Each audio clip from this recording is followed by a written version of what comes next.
What's up, guys? James Miller Media here, coming at you with the off-season episode of the Saving Seattle series. Now, last episode, we had kind of a roundup of what was going to go on with this season. I have played up until free agent filings, and there's been a lot that's gone on, but let's go ahead and show what is going on with the awards. So, number one, AL Gold Glovers, we had Lane Thomas, who really wasn't an AL guy, but hey, we'll take it. Victor Robles, who was. Ended up also having Cal Riley get another Gold Glove. So his defense behind the plate is just awesome. Other Gold Glove winners on the NL, we had Fernando Tatis, Brenton Doyle, Jason Hayward, Ezekiel Tovar, Brian Hayes, Bryce Terang, Jake Cronenworth, Patrick Bailey, and Dylan Cease. AL reliever of the year, Andreas Munoz came in last place, but whenever you had the likes of Griffin Jacks throwing to a sub-2, Jeff Hoffman sub-2, Felix Bautista throwing to a 2, but leading the league in saves at 47 to Andreas Munoz's 38, and Emmanuel Clase throwing to almost a 1 ERA with 44 saves. Just want to highlight how dominant his pitching performance was this year. In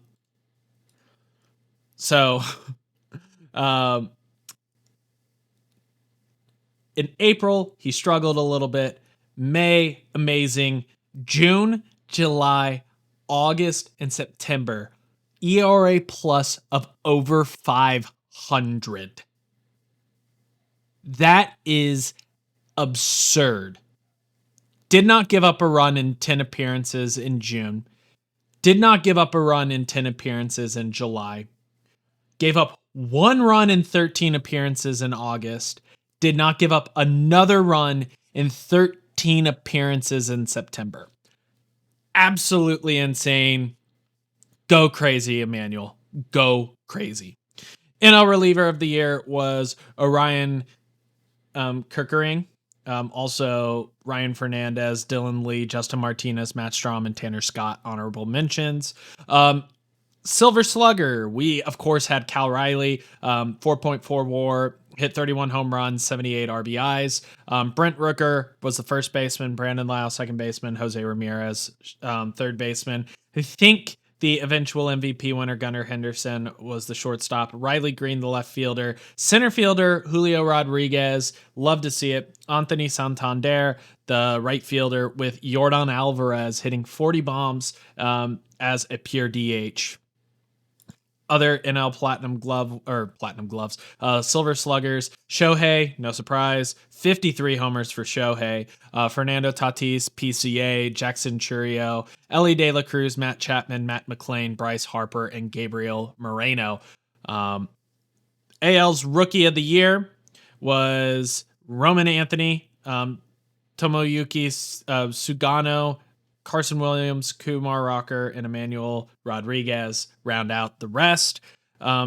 Wade Meckler was the number 1 rookie for the NL, followed by Dylan Cruz, Agustin Ramirez, Roque Sasaki, and Gabriel Hughes getting some love.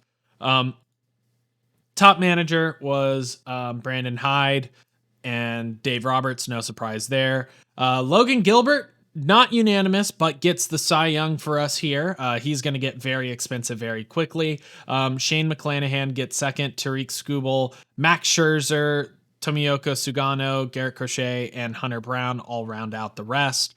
Yoshinobu Yamamoto is number 1, with Paul Skeens number 2. Looking at it, Logan Webb, Jordan Hicks, Zach Gallen, Clay Holmes, Zach Wheeler, and Stephen Kolek all doing well as well. Interesting to see Jordan Hicks here. 3 ERA looks nice. Gunnar Henderson, unanimous MVP. Yordan Alvarez, Carlos Correa, Julio Rodriguez, Jose Ramirez, Anthony Santander, and a bunch of others. We also had the likes of Logan Gilbert here and the likes of Cal Riley here. So our big 3 were represented as MVPs. No surprise, Shohei Ohtani's number 1. Bryce Harper's number 2. Had a wonderful season. Matt Chapman, Juan Soto, Wilson Contreras, Ellie De La Cruz, Jackson Churio, Tyler Fitzgerald, Gabriel Moreno. Pretty good group all around. Freddie Freeman even getting some love. And yeah, that's the way of the awards. Now, big changes have happened.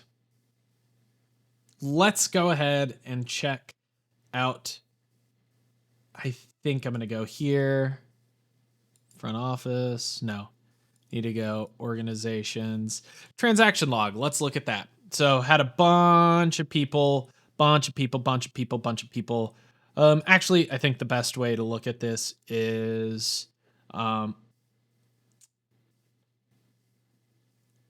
well, cat's out of the bag. We have Rafael Devers as part of our team. I wanted to make a big splash, so what I did was I traded a lot to make this happen. The Red Sox are retaining 50%, so it's not a terrible contract. On top of that, well, let's just go back here. Let's go look at the trade that made this happen. So let's see, where is it?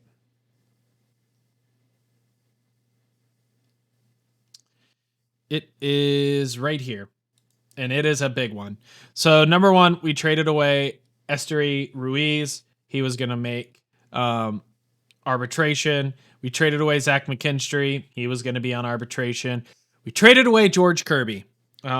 This is probably going to be the biggest piece that comes back to bite us. And we traded away Ryan Bliss. He was just going to be a utility guy for us. He fell off a cliff towards the end. And then Johnny Farmello was just kind of a throw-in guy. He really, I don't think he's going to produce to a high degree. So yeah, that's a big trade. George Kirby was not necessarily the greatest. I want to get out from under his contract. And we got ourselves a big bat for our lineup. And I felt like it was necessary to go out and get him. Second thing that happened is we went and we traded for another guy from the Red Sox. We went out and got Masataka Yoshida. Yeah, Masataka Yoshida. And the reason we got him is look at his OPS plus. He's just a hitter. I don't care if he can't play left field or not. We need hitters. So again, he's getting his contract 50% retained. Once it's over, we might look to ship him out. But I just think that this is just a good bat for us to get. On top of that, we really didn't have to get rid of much. We got rid of JP Crawford. We retained just a little bit. We got rid of this Nick Davila guy, which was a AAA guy. Ty Pete, just really far off. Not really a great person. Like he is what he is. And last but not least, we gave up Josh Hood, who I think is just organizational depth at this point. Looking at it, though, I'm very happy with what we have now. We have a little bit of a need still for our lineups. We have 11 guys. I would like to get one more utility guy and potentially another infielder. Outfield-wise, we got Jake Magnum being our third outfielder, defensive outfielder. We have Lazaro Montez, who is going to be our right fielder. We have Masataka Yoshida, who's going to be our left fielder. We have Julio Rodriguez in center. Cal Riley catcher. Rafael Devers. Gonna train him up at first base because I just don't think that he is going to be a long-term third baseman for us. I think we'll have Spencer Steer or Jace Young take over at one of those two. Or he can be a DH, whatever. Jace Young's going to be in the lineup. Javier Baez is just here to play third base. Brooks Lee is going to be our utility guy. Harry Ford is going to be our other utility guy. So between that, Harry Ford and Brooks Lee should play a lot. On top of that, Cole Young is coming up this year. I don't know when, I don't know where. Just need to get him trained up in the corner outfield spot as well. Jesus Rodriguez about to come up. Braden Garcia might need just a little bit more time, but I think he's coming up this year as well. Looking at it right now, Colt Emerson. I'm going to go ahead and call him up to AAA. Ryan Sloan's already in AA.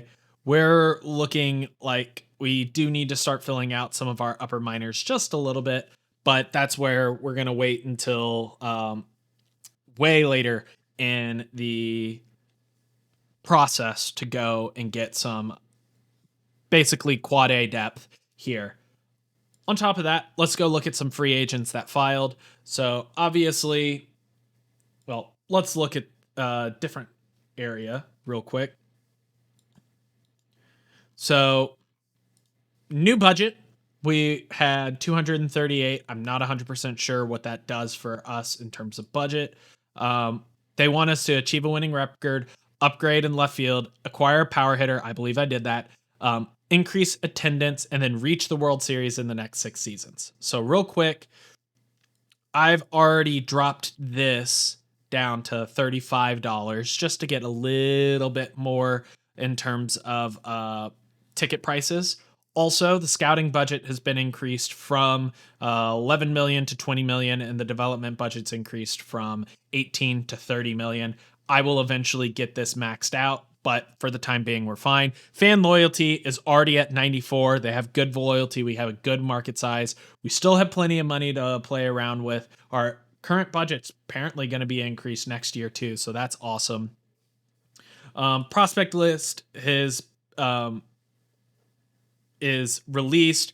Colt Emerson is here, and he is the number 6 prospect. And a recent draft pick of Dean Livingston is a number 4 pick, or number 4 overall rated, and he was picked at the number 35 in the draft. So love to see that. Hopefully he just continues to develop. Offseason began. Arbitration began. We took care of that. Already took care of that. We did get Keegan Akin. We did get Garrett Clevenger. We did sign Logan Gilbert, Tyler Holton, Spencer Steer, Bryce Miller, Mason Miller. We ended up retaining Aroldis Chapman. So I checked in right before the last little bit, and he only wanted $4 million a year for the last 3 years. So we have multiple options. He has a $4 million guarantee this year. We have a team option of $4 million, and then a vesting option, which the vesting option is 35 games finished, which he's not going to be the closer. So he's probably not going to get that vesting option. And I mean, the way that he pitched for us in this ballpark, I'm totally content with giving $4 million to a guy like that. International players enter the market. No one really to speak of. I believe we did offer a minor league contract to this shortstop. He looks like he could potentially be a utility guy. So everyone else really does not strike me with confidence. So kind of let everyone else let it be. And then top free agents filed: Marcelo Zuna, Framber Valdez, which I did check in on Framber, but he wants way too much money. Edwin Diaz, which I've not checked in on him.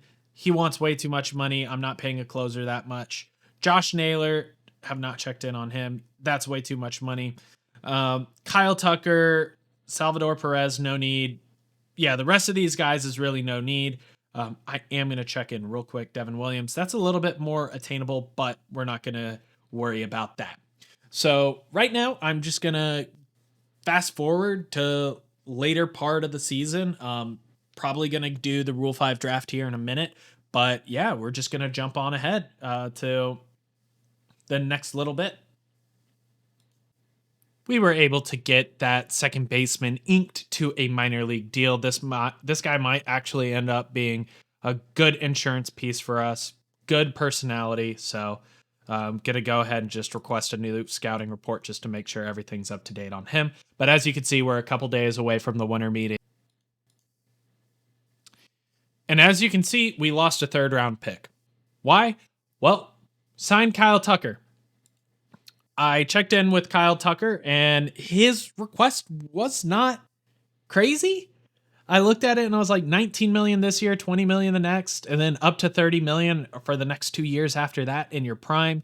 He has the chance to opt out, but he'll be opting out of guaranteed $50 million after that. $100 million of the deal is after his opt-out. If he opts out at age 34, that's fine. If he doesn't, hey, we only commit to 50%. I'm pretty happy about it. So this guy is just going to be on the active roster. I absolutely love what we were able to do here for Kyle Tucker. Tyler Freeman, if you look, he is just a guy who is going to be that utility guy. I'm not going to pay that much for him. So we're kind of just going to sit pat here for a little bit. Need to make sure that we get everything situated in terms of Rule 5 draft, because that's who's coming up next. Alex Bregman has gone back to Boston. $13 million for the next 3 years. Wow. That is a pay cut and a half. Yeah, that's insane. All right, we are about to jump into the Rule 5 draft here. Maybe looking at some depth piece, but probably not doing much here. Scout is recommending this guy who I guess he did all right, but not really the type of player I'd be looking for.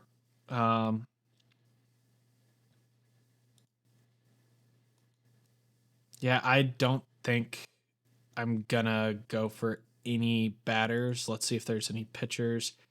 What's Eric Adler? Stream ground ball. Looks like he's gonna be nasty. Double A didn't really do that great.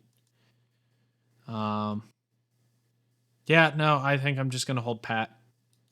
So we're gonna just auto-complete the draft. If we lose anyone, we lose anyone, but I don't think that we have too much going on. Yeah, there's not a lot going on here. How Yuli went, Victor Scott went. Oh, that was a smart pickup actually by the Reds there. Interesting. Yeah, we're at this point right now where we kind of have our lineup in hand. We kind of have our pitching in hand. We're going to have Mitch Keller come in, be our 5th starter. Have our 5 there. Emerson Hancock is here as well. In fact, I'm just going to ask for the bullpen. Mason Miller, Andreas Munoz, Aroldis Chapman, Matt Brash, Tyler Holton. Yeah, this is exactly what I'd want. Garrett Clevenger apparently has regressed a little bit, but that's no big deal. Yeah, we're just kind of in this point where we're checking waiver wires every day. We're just trying to see if we can pick anyone up. We're checking trade block every day, see if there is any players that are worth picking up as well, like Seiya Suzuki, Jock Peterson. No one here is calling out to me specifically, but we might be able to make a trade for John Gray. Apparently has been pitching out of his mind, and in fact, we might go make a trade for someone. I don't know, but you'll see me whenever something happens, and you might see me at the beginning of International Amateurs. So I'll see you guys next when I see you. We have made it to International Amateur Free Agency, and we are going to go ahead and submit a $3 million offer to Ramon Klondike Romero. Let's just send it out. Let's hope we can get him, because he overall looks like the second best guy in the class. This obviously is the best in the class, but his defense is a little bit to be wanting, whereas Ramon Romero has decent outfield range. Probably could also, he'll be able to slot in as a first baseman as well. He already is starting to hit right-handed or left-handed pitching as a right-hander, so hopefully he can come down to us. Also have a secondary guy who we might pick up as well. Preseason has began, and my budget has just increased by what looks like $22 million, which is going to be huge for us. Right now, we just need to go look at some staff vacancies and just fill out the rest of our roster. If we make any major changes, I'll let you know. And we locked Ramon Romero, Mr. Klondike, up very early. Speaking of locking him up early, let's go ahead and look at our international amateurs that we have. So we have a couple of guys who are interesting. We have Dowell Joseph, Eddie If is what I'm going to call him. And then a couple other kind of no-namers, Tony Lopez, Luis Nieto. I try to stay and release players that don't meet my minimum threshold. Typically, it's about 35, but we kind of have the room for it right now. And these guys might end up being something someday, so I'm not even worried about it right now. But Ramon Romero immediately becomes the best player just in our entire roster, basically. Hopefully he can be this player, but if not, no worries. He's going to be a left fielder, and look, he still retains that 80 potential, so eventually he will be great. Now going back to international amateurs, we kind of have freedom to go after a couple of lesser known guys. One of those guys who I want to go grab right now before he gets picked up is this, not him. Where is he? Tony Cartagena, whatever it is. And I'm going to see if I can pick him up for that flat 300. Let's just increase it by, let's make it 400,000. Let's just go ahead and get him real quick. And then after that, we'll just see, we'll hold on to the money. We'll see who's available. We might pick up a couple of pitchers just because we need them.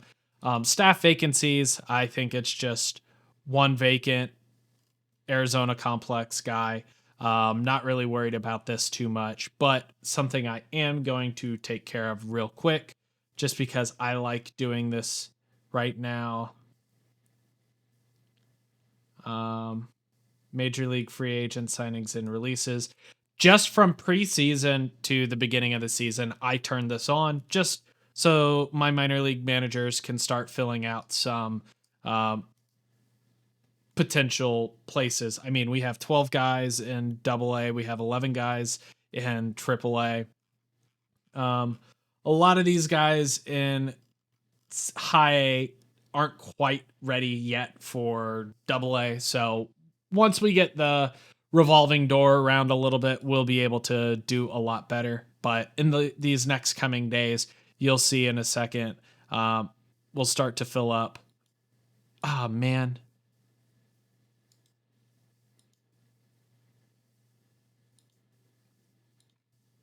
Let's just go ahead and offer 700, get this deal done.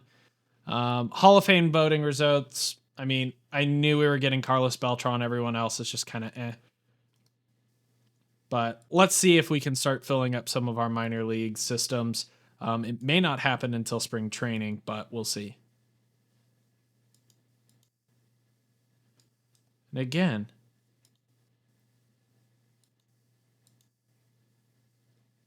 just sign, brother. That might be the last offer we give to him just because I don't want to go too much higher. But it's almost time for spring training. My favorite time of the year. You guys aren't going to see any spring training. And I say favorite time of the year with full sarcasm. Oh, no. Yeah. We had Brian Wu come in a little bit worse for... OSA says that. Okay. Brian Wu came in a little bit worse for wear. Bryce Miller came in a little bit better. Mitch Keller dropped in velocity. Yikes. A lot of people not showing up. Great. But we did have Julio come in looking great for spring training.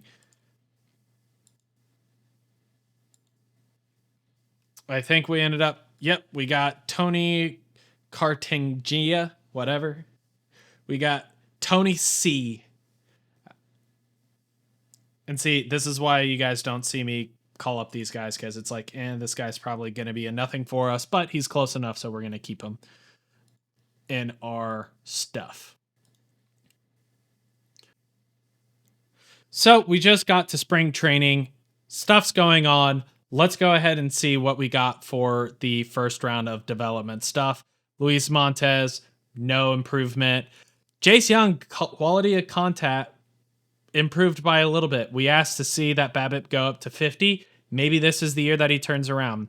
Harry Ford, nothing. Brooks Lee, outstanding. Potential and current eye both increased by +5. So we're going to see that eye potentially translate. Love to see it. Cole Young, nothing. Dean Livingston, control was okay. And the rest was nothing to scuff at. But let's just go ahead now to the player development lab. We're just going to see what the AI wants to do. Elijah Dale, no. Base stealing technique, fine. Yorger Batista, sure. Improved infield defense, don't need that. Improved defense at catcher, no thank you. Learn new position, no. Improve outfield defense, sure. Improve defense at catcher, no. All right, I want...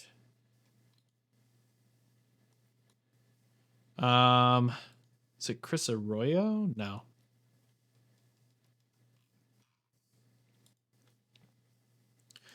I want guys on the spring training roster real quick. I want... Let me see. Harry Ford to improve defense at catcher. I want Brooks Lee to improve infield defense. I want Yoshida to improve outfield defense. Wait, is he already? Yep, he's already there. Awesome.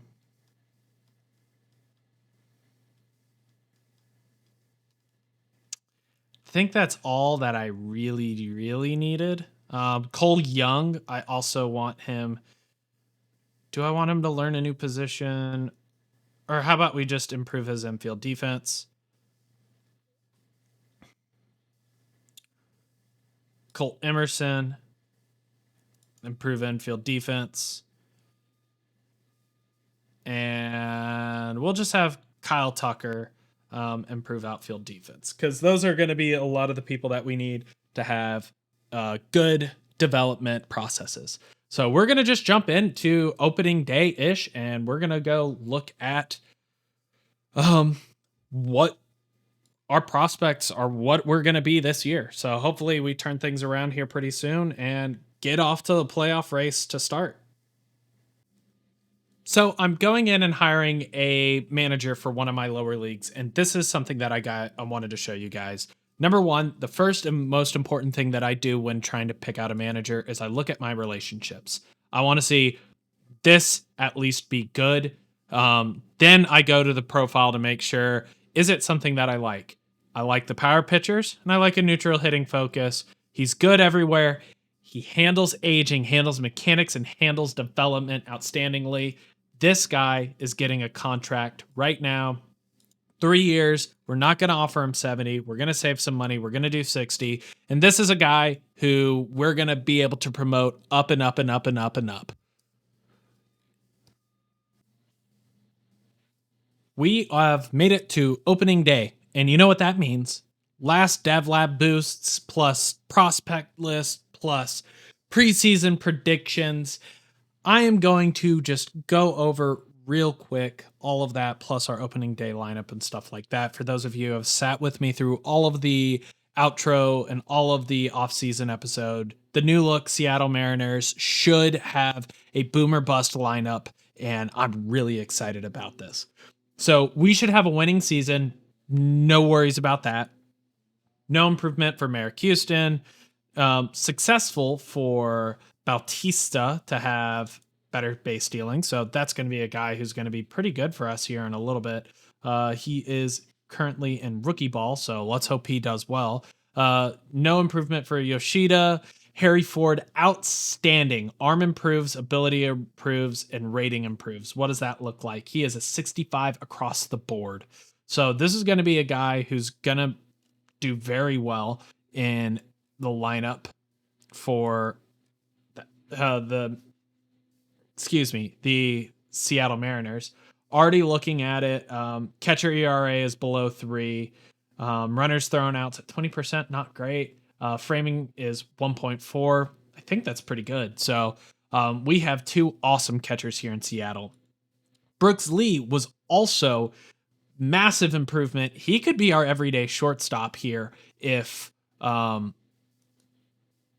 Baez starts crapping the bed. In fact, I want to compare him real quick. Compare you to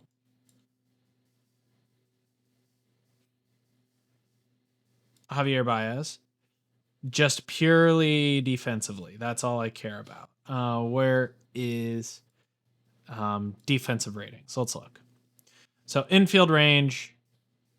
Oh, it's not even close. So looking at it, yeah, Javier Baez is still going to be an amazing infielder for us. Brooks Lee doesn't quite have. Well, is this? This is going off of OSA. Is it going off of OSA? I don't know. Oh, it's going off of OSA. Yeah, no. So the only thing that he has is a slightly better arm than Brooks Lee. Brooks Lee might slot into be our everyday starting shortstop. Wow. Okay. That is something of note. Good to know. Awesome. Cole Young, no improvement. Cole Emerson, no improvement. Kyle Tucker, no improvement. And let's look at these prospects. Number 1, Dean Livingston is still a top 4 prospect. Love to see that. And Cole Young is number 10. With him being a third baseman, second baseman type. Yeah, it's nice to see that we have someone so high. We also have Colt Emerson as number 11, Merrick Houston as number 36, and Lazaro Montes, who is going to be starting for us this year as a pretty solid power hitter. Let's hope he can put it together on a good season. On top of that, we also have Brandon Garcia, which we're going to have to figure out a way to get him in the lineup. Dean Livingston, number 4, and Ryan Sloan, which I think he took a little bit of a step back, if I'm not mistaken. No, yes. He did take a big step back from the top 25-ish prospect to a not even top 50 prospect. We are starting, I believe, Emerson this year, or Ryan Sloan. I don't know why I said Emerson. We're starting Ryan Sloan in AA, even though probably should not be above high A yet. Hasn't really shown us yet, but I think him being on a slightly better team is going to be great for him. So let's look at opening day. Let's look at our preseason predictions. What is going on here? So overall, Seattle Mariners are supposed to be 97-65. That is third best in the league, tied with the Cleveland Guardians. Runs against at 710. That is one of the better marks in the league. Scoring 813 runs. That is the second best. So going from a bottom offense to a top offense. Looks like Rafael Devers is going to be one of our better hitters, and Julio Rodriguez being one of our better hitters. So actually getting some hitting ratings over here, along with Logan Gilbert being a Cy Young candidate. Brian Wu apparently going to put it together, have 200 innings at 3.5. Emmanuel Clase apparently is going to have another ridiculous season. Max Fried, Tarek Skubal going to be great. But ultimately, it doesn't matter unless if the product matches the same on the field.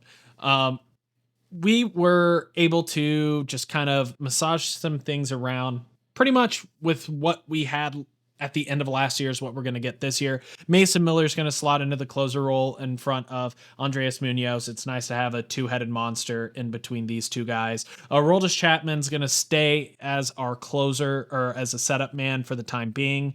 Also, he is going to serve as a lefty specialist. Matt Brash is going to get slightly demoted just because I want to get Aroldis some more time. Tyler Holton is going to be kind of our lefty specialist slash regular reliever. So it doesn't really matter there. Colin Snyder was a great middle reliever last year. Emerson Hancock is going to be full-time up with the club this year. Garrett Clevenger's kind of taken a little bit of a regression over this year. I think the mile an hour went down and he just, not doing too great. But the good thing is he's very cheap for the next 2 years at 1.6 and 2 million. And then Keegan Akin is going to be our full-time lefty specialist. We already know this guy's great, so don't need to worry about him. The lineup, we actually have full platoons and we are using everyone everywhere all the time. So for right-handed batters, Kyle Tucker, our big offseason acquisition, is going to be our leadoff guy.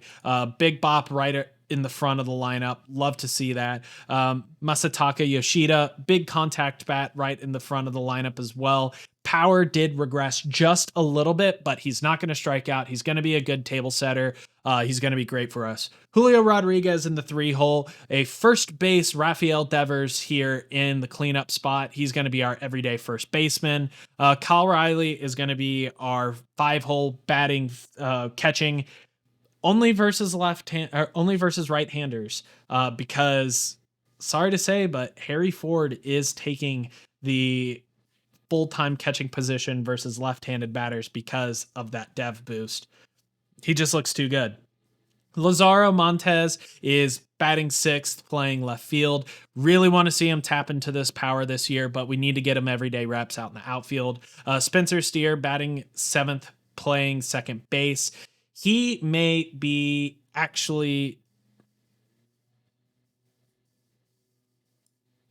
moved on from, because I'm actually going to move Brooks Lee to second base for the time being, because he has looked so good this offseason, getting a dev boost. Actually, we'll go take a peek at that.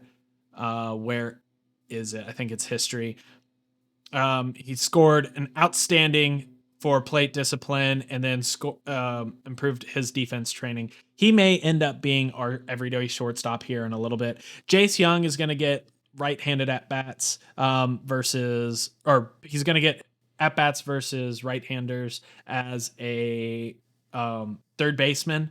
I think this bat's going to bat really well this year. And then Javier Baez to start the year is going to be our everyday shortstop, just because he's so cheap. If we can offload him and have Brooks Lee take over that role, that's going to be fine.